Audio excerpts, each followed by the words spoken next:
Welcome to another episode of Smash JT. I just got finished live streaming the Xbox Games Showcase 2020.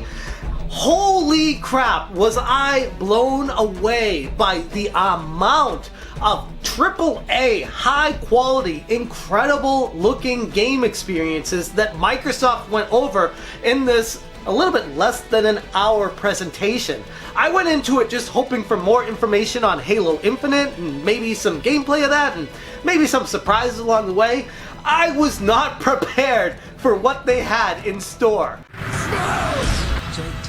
I got the entire list of every single thing they went over during the live stream. I was making notes about these games, and it just ended up being so much information that if I ended up going through each one of these things and giving my thoughts, it would last longer than the hour-long presentation that Microsoft made. So, in the interest of time and just more of what you care about, I'm going to focus on what really caught my eye and what I can't wait to actually play. They started the presentation off with Halo Infinite, and oh my god, does it look awesome outside of those facial animations on that guy with the beard. Yeah, I know it looks like a last generation game. I don't care. It's Halo. It's Halo Infinite. There hasn't been a new Halo game in 5 years. I don't care about what the graphics look like. It's good enough for me. Just give me Halo. And holy crap, when they put Master Chief on the map and they show that it's kind of like a mission-based open world Halo game, my mind was blown. If Halo's not your jam, okay, that's fine, but for me, it's one of my favorite game series in history. So yes, this is the selling point for me that wants to go out and pick up an Xbox Series X day one. And yes, I do not regret feeling that way after watching this presentation. The sound effects on the bullets, the explosions, the enemy sounds, just everything about this screamed perfection. Outside of a couple of graphical issues that, again, I don't care about. The game looks like a lot of fun, and I can't wait to dive back into one of those warthogs and go tooling around running over the enemies. But even before Halo Infinite, before they talked about that, yes, there were games revealed before the show, in the pre-show, and for the longest time I was going through this, I'm like, why would they go over these games first? Why wouldn't they save these for the actual show? And then it dawned on me, oh, because every game they went over during the show is going to be available on Xbox Game Pass. So they're bringing up these games before the show because they're not going to be allowed to be on Xbox Game Pass, at least initially, and that's why they were announced and revealed beforehand. But one of the games being made by the original creators from Sega of Knights is called Balan Wonderworld, and it looks absolutely amazing. These people that used to work on Sega properties are now working for Square Enix, and it's a third-person platformer game that looks like it really takes you in a completely different direction than what most third-person platformer games do. It's like Mario 64 on drugs. Like, that's what I got the vibe of while I was watching it. It was so unique and different that I just had to find out more about this game. It blew me away. Before the show even got started, I saw this game and was like, okay, yep, that's a day one for me. I can't wait to get my hands on it. And I didn't even know it existed before I woke up today. For the longest time, Microsoft, it felt like every event that they had, they were just announcing more game studios that they were buying or taking over or taking control of. And no games ever came from that. And I'm like, what are they doing? They're just buying studios and no games are coming out. And then this event basically showcased all those studios, all those years of money spent and hard work bringing them on board to Microsoft, making them under the umbrella first party for them. Here are the fruits of their labor. They showcased games from Rare. The one that stuck out the most for me was Everwild. Kind of felt like a Breath of the Wild kind of game with a different kind of approach to it. I don't know. It was just a trailer. It was really hard to figure out what the point of the game was, but it looked interesting and it's coming from a fairly reputable studio.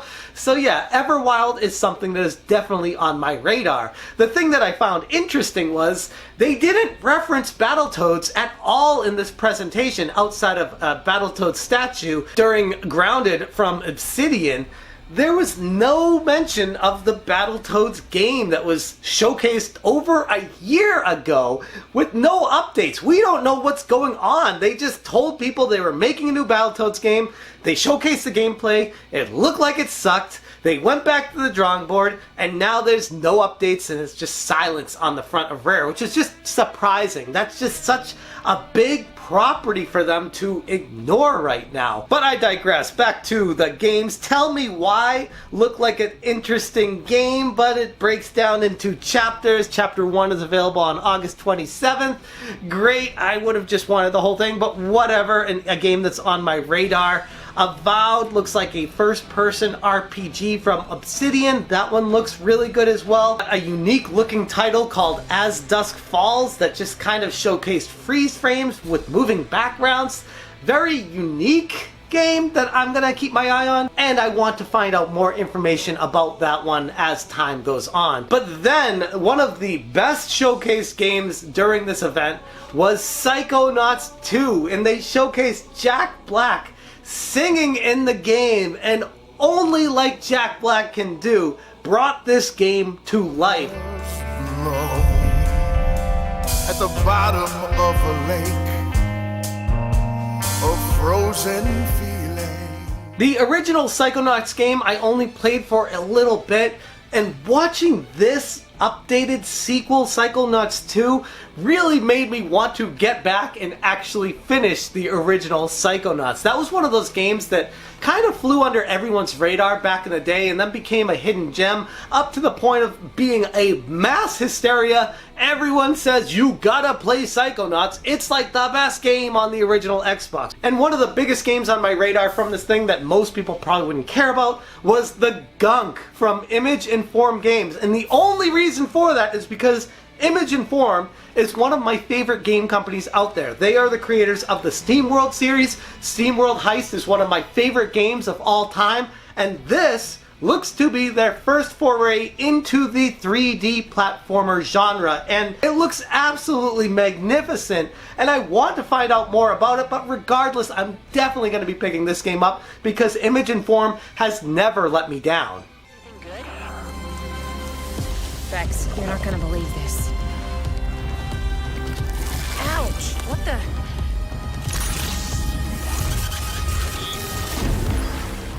And they went over some other games like The Medium.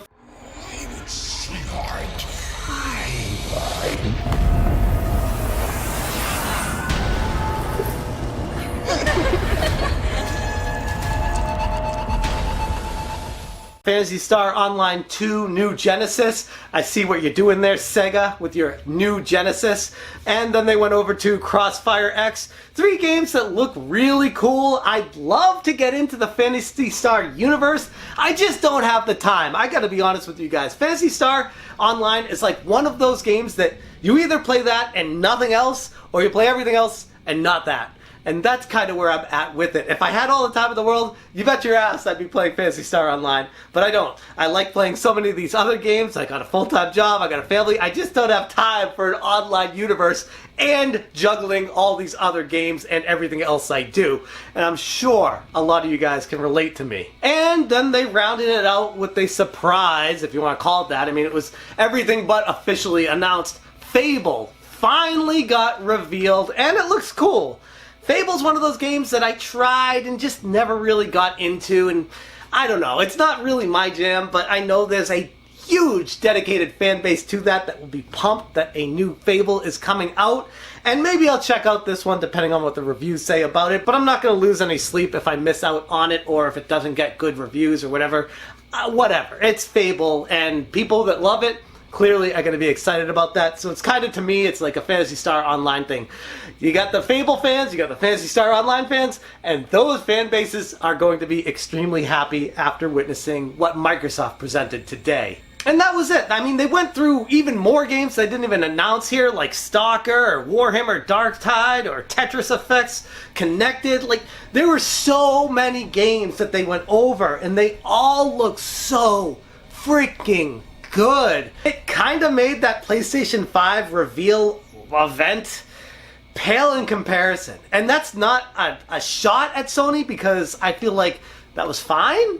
But this just, it showed what gamers want. They want games. They want good games. They want games to be excited about. Unique experiences, original concepts, revisiting the franchises that we fell in love with when we were younger. This presentation had all of that. Microsoft legitimately knocked it out of the proverbial park. I couldn't be happier with what they presented. The only thing that was missing was the price of what the Xbox Series X is gonna end up being, but that's no surprise, because let's be honest, at this point I wouldn't be surprised if we find out on launch day how much it's gonna cost, the way this OK Corral standoff is going with Sony and Microsoft. But regardless of that, it looked epic. I can't wait for the Microsoft Series X.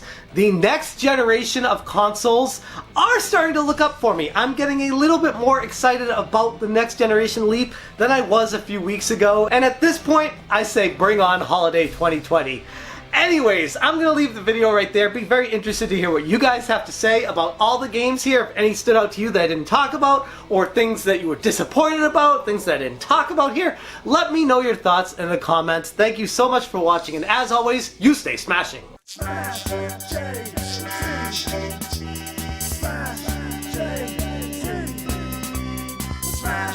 J,